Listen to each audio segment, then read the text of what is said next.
when people ask me what you do for a living, I would say I'm a professional problem solver. We often, when we're passionate about something, we often turn it into business. It's really hard to make men listen to you and respect you when you're a young girl. I do not like the fact that people tell me what I'm worth, what I'm not worth. Hi everybody, today we have an interesting guest in our podcast. Tell about yourself, what is your name, what is your company about? Hi everyone, my name is Luda. I am with H2H Movers. I specialize in relocation of household and commercial relocation. Cool. Okay. And tell more about how did your journey with your business begin? Entrepreneurship, all of that. Sure, thank you.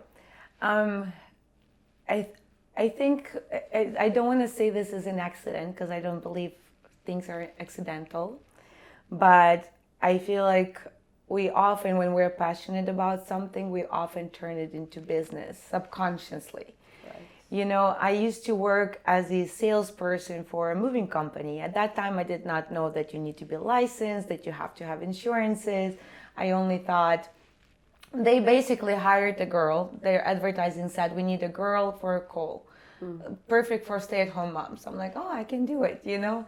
It was a part-time gig, and they told me, book 2 guys in a van for every job. That's all was my training. And I'm like, okay, I can do that. So no matter who called, a studio apartment, a 3-bedroom house, everyone was getting 2 guys in a van. Nobody ever questioned me, is my crew big enough? Is the van big enough to handle 3-bedroom home? And I was booking. And I thought to myself, like, my God, I'm so good, you know? But unfortunately, people book months in advance, and then it came the time that the jobs were actually executed. Here we have a problem, there we have a problem, you know? Every job is a problem, and on the paper I have a lot of money because I worked off commissions, but they told me, oh, we're not gonna pay you because you know, we have so many problems, we, you know, had to pay out so much, so we're not gonna pay you. Excuse me, like it was a lot of work. Working, right? Yes, I mean, it was a lot of work, you know. I felt like personally very insulted, but I'm like, okay, and I'm still thinking I'm so good. So like I found online a person with a truck, and I'm like, I'm selling jobs, let's work together. We started working together, and at first it was really good, you know, but then he told me, like, here we can have a truck, here we can have 3 or 4 movers, you know. So he gave me some basic training that I needed. At that time, we did not have unlimited plans for the phone. So sometimes I would run out of my minutes and my bill would be like $300 more. And I would be asking him to cover that because I've been booking jobs for him. He's like, I'm not paying you for this. And then sometimes when there is a problem at the job or chargeback, he would pay me 25%, but then he would take 50% from me of the income. And I was like, I do not like the fact that people tell me what I'm worth, what I'm not worth, how much I'm gonna make, how much I'm not gonna make. In my head, I'm still phenomenal at this job, you know? So I'm like, I'm gonna go ahead and do it myself. I found another moving company. They're actually licensed movers who told me that I actually have to have a license and insurance to do that. I was booking jobs for them, but they were brand new and they had 1-star reputation because not for the service, because they were putting their business cards on every car. So they were like polluting cars, and they had bad reputation for that, just 1-star rating. So they had to close off, and I was like, again, I have no one to work with, and I'm like, I'm so tired of depending on people. You know, like, in my income every day, like, you know, when you have this income and then somebody's turning it off, like that faucet with water, I'm like, I don't want to go through this again. You know, 3 times is too much. So I went out, I applied for my license. And the manager who was managing that office, he became my mover. He taught me everything to know about moving itself as a service. Everything business related, I learned from mistakes. You know, later on I got mentors, so there were less mistakes and life got easier, but that's how it started. Cool. And how old you were when you started? It was 2013 when I got my license. I started this in 2012. I think I was 25. You know? You had so much energy at that time. How do you hire the best talents in your field? Oh my God, I love this question because what I figured out, a lot of people learned how to pass interviews. There's so much information That's right. online. Especially here. Yes, exactly. So they know what do you want to hear. You know, and a lot of people who really want to have a job. So cute. Yes. So talented. So talented. They know exactly what to say. So I have developed a personality test.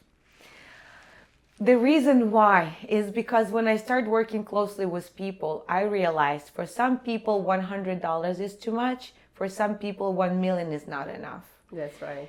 And therefore, how do I determine how, like, for example, sales department, I cannot expect the person that is satisfied with their paycheck. They don't need more to produce more for me. Right. You know, so I had to create a profile for every single position, psychological profile, what qualities they need to have, what kind of attitude they need to have. And based on that, I created personality tests. So this way I know what kind of personality I need for each position. And that actually helped me recruit amazing talents. And asking them what is their personal, professional, financial goals. Because if people have no goals, they're not going to work for you. That's you right. know, they don't care for you to grow. They don't care for you to make more because they're satisfied with what they have. And the last thing I'm going to say, you need to know what motivates them. Money is not a driver for everyone. Some people, 100%, right. yes, and some people just thrive on recognition. They like to be praised every day. You know, some people are motivated by money. Some people actually like structure. They need to be put in the box into instructions, and they only thrive in that closed off environment. So you really need to know what motivates them, and so you can cater to every person differently. Because, for example, if your sales are low, you cannot tell publicly, Julian, I don't know, like person A, you know, great job, but person B, you're gonna do this and this and this, because person B actually does not like criticism. Like shaming people publicly is a no-no regardless. This is just one of the examples, right? But Victoria, for example, she made the most, or the person 3, I don't know why I'm coming up with all those names, person 3, she made the most calls. Celebrate the wins. Celebrate their wins every single day, because who doesn't like to be praised and recognized, you know? Right. So I think kind of combining skills with psychological portion of it actually helps you to like pick the best candidates for each position. Interesting. Yeah, sounds interesting. And moving is often stressful. How do you help customers feel supported and safe? So I have created what I call a customer journey. What customers experience from the moment they call in to after the job is executed. And one thing that I realized where stress comes from, because they don't know what to expect. They don't know if the move is going to go well. They don't know if the charges are going to be the same. And when you receive an estimate, often enough they don't read anything below the price. And from your point, you have disclosed everything to make sure they have a successful move. From them, they either don't read it, or how detailed you read. You don't pay the attention, you forget. Time passes by, you may not remember everything, or you just don't pay attention to details. So what I do, I send a video instruction 7 days before the move with a text message where I say, to make sure that we have a smooth move, watch this video. It is 8 minutes. but we go over everything they read or did not want to read or skipped or did not pay attention to make sure that if they still have some questions or something that they don't like, we can address it before the move. And then during the move, we actually check in with them to make sure everything is going well. We work with humans. Everyone wakes up in a bad mood, has a bad attitude, or sometimes make poor judgment, right? I truthfully have amazing people working for me, but as I said, we're human. Everyone has a bad day. So about an hour into the move, we check in to make sure everything is going smoothly. So if for any reason things don't go the way we planned them, somebody's not efficient, maybe tired from a job before, not in a good attitude, we can fix it by either talking to the guys or switching the team or doing whatever else we need. I had situations when I actually had to physically go to the job and manage the relationship between the customer and the movers to make sure that the job is done, there's no tension, and everyone is happy in the end. Interesting. Yeah. Have you maybe any silly stories about movers or something that you can tell? I mean, I'm not at the job to know the silly story. It's like the silly stories, the silly story that I found to be silly, where my movers were moving someone and they saw the neighbor, and one of the movers was very fond of the neighbor. So he put a note underneath her nose saying like, hey, I saw you, I liked you, and he left the phone number. Aww. His mom called the police on them, and they were saying that there was a trespassing and things like that. Aww. And that she doesn't feel safe for her daughter because now they know where she lives and stuff like that. So and now it's funny. It wasn't funny at the same time, but I'm usually not at the job, but like, trust me, we work with all kind of people. So my movers, they always laughing, saying that they will have a book to write one day, Do you have you ever worked with a celebrity or someone's famous here in LA? We did move some celebrities. We did move some influencers. I'm not in a position to disclose. Right. We actually moved one very famous comedian, but we had to sign an NDA. A lot of them are hired by their bodyguards, by their assistants, so we usually don't know it. And then the movers will send me a screenshot saying like, this is who we're moving. We did move politicians. We did do a lot of moves for sports players too. Mm-hmm. Who, maybe you know the profession who moves more often, yeah. The profession, I mean, I don't know about the profession, but people move for different reasons. Sometimes they move in together, sometimes they're moving out, from each other, separating. Sometimes they're moving closer to work, Mm-hmm. Sometimes they want to change the district because of the school. Sometimes, they just want to have a better place. So thankfully, people move for many reasons, but often enough, especially when they live in the apartments. So I cannot say the profession, but there's different reasons to why they would move. If you were to start over, which you already did here in LA, what do you do differently? What you will do? What would I do differently? Number one, I would hire a mentor or a coach immediately. It costs who knows in this field or any of them? Business. Okay, business. Just in business. Okay.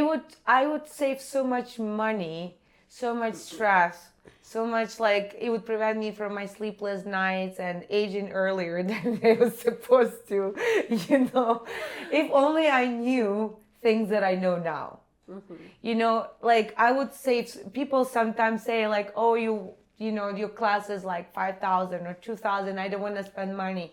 Think about how much you're actually losing money, but not gaining the knowledge. There's not a single book that I read that would not give me any return on the investment, right. 10 times more.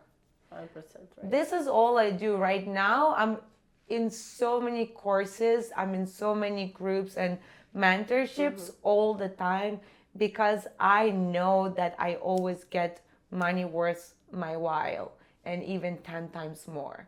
So, and I tell everyone, get over yourself.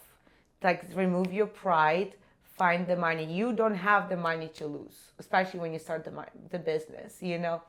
Don't gamble with it. Interesting, yeah. Maybe it makes sense. Here it's more popular. I see that. Okay. Do you have any fun or powerful stories from the field? Something unforgettable, maybe, but not from the movers, but in your when you were building this company or something with some problems that you meet.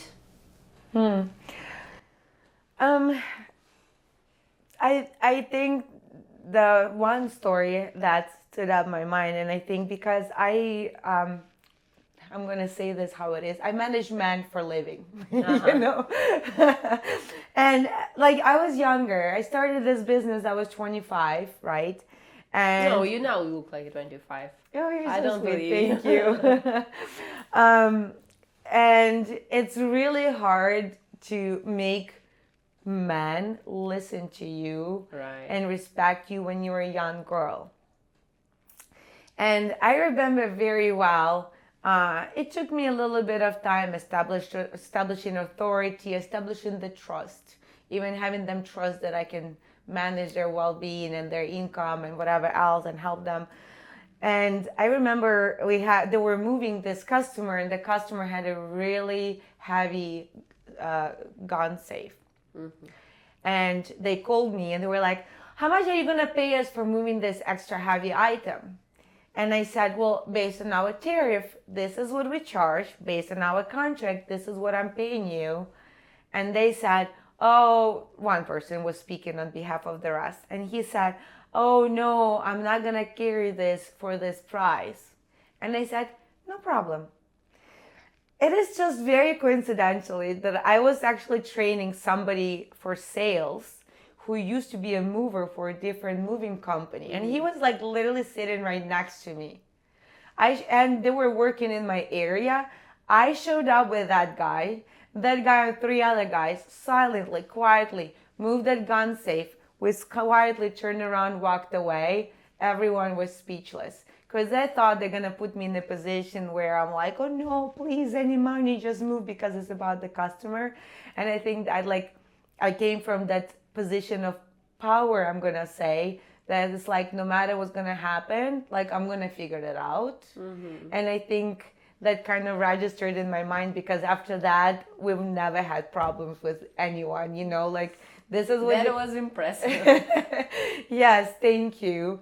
And then we had another situation when I was booking the client because at that time I worked as my own salesperson. And I was talking to a husband and the wife was screaming on the background, screaming, saying, no, we'll do our own packing. I'll do my boxes myself. And I'm like, okay, like I'm just asking if you need packing, And then we come at 3 p.m., which is late. And it's a 3-bedroom home. They told me they don't have flights of stairs. There are 3 flights of stairs and they're not packed at all. And my movers are like, we're not going to move. We're going to move here till 5 a.m. They already had the whole day of work, right? It's difficult. And my mover's calling, so like the wife is crazy. She just took my cell phone and she threw it on the floor. I'm calling the husband and he's like, please. He's like, the closing is tomorrow. We have to relocate. So we are in a position where I understand the movers because who wants to work till 5 a.m.? It's a huge job, right? But I also understand the customer because what do you do? Like your movers are canceling on you. You have to move out tomorrow. There's lawyers involved. There's another party involved. What is it you can do? So I had to call around, find more movers. So I called every team and pulled out by one person. I drove around the Chicago, picked up every person so we have like more movers. And then we needed boxes. That was the first time I actually learned how to drive truck. I had to go back to the parking lot, take the truck because my car was not big enough for like 100 boxes. And I was driving at first 15 miles an hour, praying nonstop that I'm going to make it, Then I got more comfortable. I was driving 30 miles and then I got up to speed and I came and I was like, wow, And after that, I started laughing and saying, when people ask me, what you do for a living? I would say I'm a professional problem solver. And they're like, what does it mean? I am like, I can solve any problem. They're like, what does it mean? I was like, that means I can solve any problem, you know? After that, yes. Yes. So no matter what it is, bring it on. I'll deal with that. I can mean- do it. Yes, you know. So it was kind of funny, you know. Yeah. Okay, rest, space, and balance. Do you have any personal rituals that help you stay grounded and focused? Yes, I do not start my day without the meditation. Like, I may not wash my hair, you know, but like I will do the meditation and the morning walk. So that's like a must because that's what helps me keep me grounded. But I am also very intentional because I want to kind of set an intention about how I want to show up for myself and my people today, you know. And I think that's actually helps me have clarity throughout the day as well. Okay, and tell me more about your morning, how it started, like what do you do? Meditation, then walk, and then what do you do? For the very long time, my life was like you wake up, you're on the emails, you're on calls, you brush teeth in between the calls because when you don't have enough people, this is what your life is. You know, you never stop picking up the phone, you never stop working. So for me, my morning is extremely important. This is the time when I'm not rushed and I don't allow people to rush me. Yes, sometimes there's situations where I have to be like, you know, picking up phone calls or have an emergency meeting. But I will do my meditation, I will do my morning walk, and I will have my breakfast. I will actually cook my breakfast, I will have it in peace and quietness, and then I will start the day. It took So me. you turn on your phone after you had a breakfast, right? I have my phone on after my meditation. I'm on whatever the no disturb mode or whatever during my meditation. I have it just in case there is an emergency, but like typically there is thankfully no emergency, and therefore I take my time, you know. And I do wake up at 6 a.m., you know, so I do make sure that I, you know, start my day early. I love waking up in the morning, but I love and I appreciate and I value my unrushed and uninterrupted morning time.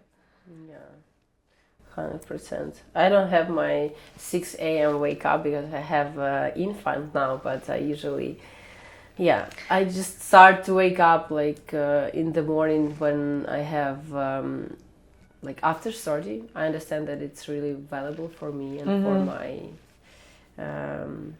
feelings and everything. I don't have kids, so maybe my mornings would be different. You know, this is. I don't know. I have friends, they have 4 kids and they stand up at 4 or 5 a.m. So I don't know. And it's very. It depends on people, right? Yes, and as I said, I don't have kids, but for now, like I do value my morning now. time. Yes. Yeah. How often do you allow yourself to do nothing? Often.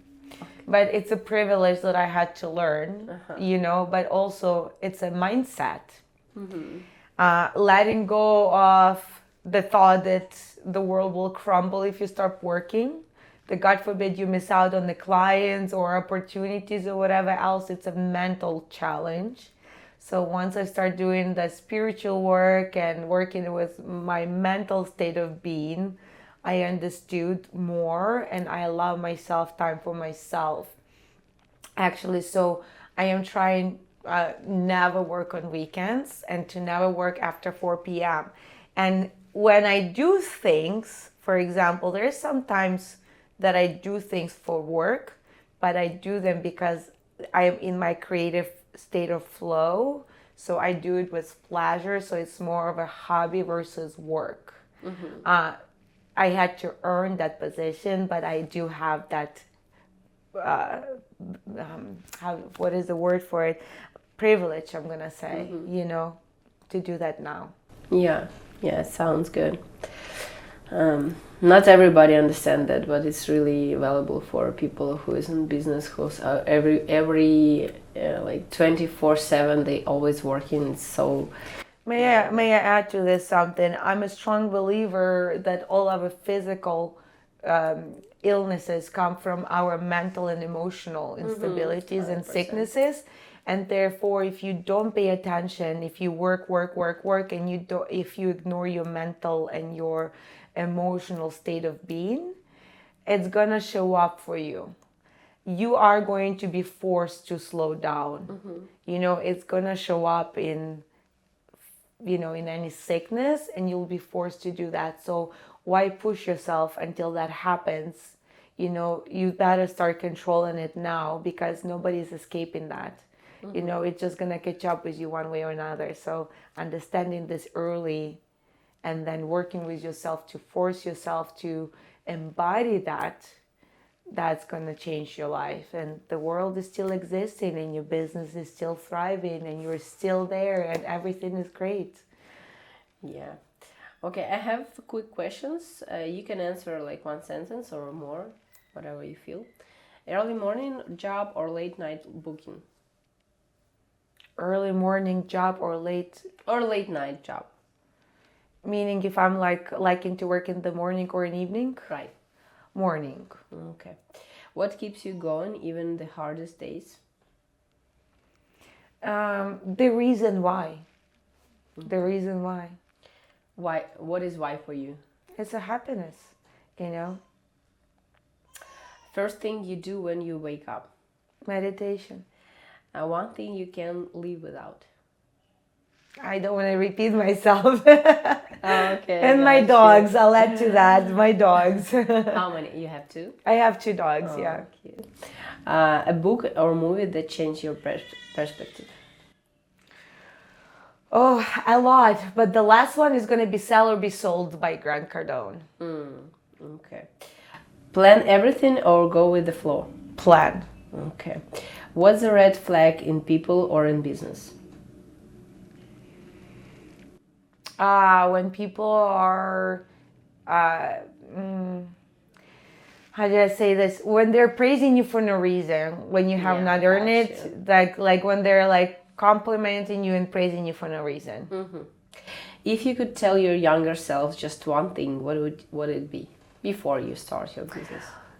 That when you're in a calm state of mind, you actually get more ideas, you have more solutions than when you are stressed out and worry. So do whatever you can to keep your brain clear and your mind quiet. Yeah. Okay. Coffee or tea? Coffee. Work from home or office vibe? Work from home. Good. Your go-to no. What is your productivity hack? You already said that, but okay, go. My productivity hack, mindfulness is going to be one of them, but not in terms of meditation, but in terms of like, how sometimes you're working an email, then a text comes in, that you're responding to a text message, and then you get a phone call, and in the end of the day, nothing is done. So bring yourself back, have an awareness that unless you complete that task, do not start anything else. I do not believe in multitasking. I believe you can be good at one thing or average or bad at everything. So if you want to make mistakes while you're sending emails because your attention is on the text message or on the phone call, multitask. But if you want to be really great at one thing, if you don't want to wear yourself out, overwork, and actually complete the task within the day, concentrate on one task and always bring yourself back. And another thing I'm going to say, don't punish yourself. Compliment yourself for everything that you do, even if one day you didn't do that. Because when you come from not place of love, but place of guilt or embarrassment or anything else, you don't have that extra encouragement from yourself to actually complete and be productive. That was deep. Yes, thank you. Thank you. It was helpful. Beach or mountain escape? Mountain. One habit you're proud of? One habit that I'm proud of? Yeah. Again, like probably morning meditations. Great. Must used app on your phone? Good question. Oh my God. I don't know, like what apps? Mind Valley app. Okay. One word your friends would use to describe you. Crazy. No kidding. Determined. Energy. No. Okay, determined. What's your guilty pleasure? My guilty pleasure. I don't know my guilty pleasure. It's okay, we can go. Like, yeah, let's keep that question. I have no idea. Okay. Analog or digital? Digital. What's your creative outlet? My creative outlet, it would be any of the courses, books. Something people often misunderstand about you. Like they see that you're... When they see me, they're all surprised that I'm actually a nice person. And it's my authoritative tone, but also because I'm a Scorpio, I'm an observer. So when I come in, I'm not like very open and bright and shiny. I'll come in, I'll be very reserved. I'll be very careful with what I say, with what I do. So people often mistaken me for being... the word bitchy comes up a lot. They all think that I'm gonna be a bitch, but they are very surprised that I'm a very nice and very sharing and actually open person when I see the safe zone. Meaning when I feel comfortable that I can tell you whatever whatever I feel like you need to hear. Good. How do you recharge after a long day? I'm gonna say like going for a walk with my dogs without a phone, without listening to anything, so I can actually enjoy the trees, the grass, and actually pay attention to the surrounding. That's been like huge for me. Just sitting in peace and quietness too, that helps. And I think just spending time with myself. I'm gonna say that in quietness and peace. Finish the sentence. Success means? Success means? Happiness. When you are happy, that means you're successful. When you have all the millions and houses but you're not happy, that's not a success. So certainly. Maybe there is some question that they didn't ask you, but you want to answer. I'm gonna say maybe no matter where in life you are at, whether you're starting your business or you're doing your business, or maybe even like decided not to work and retire, whatever that is, always have an intention and always have the reason why. Because without the reason why, we do not succeed. Meaning, if we often feel burned out.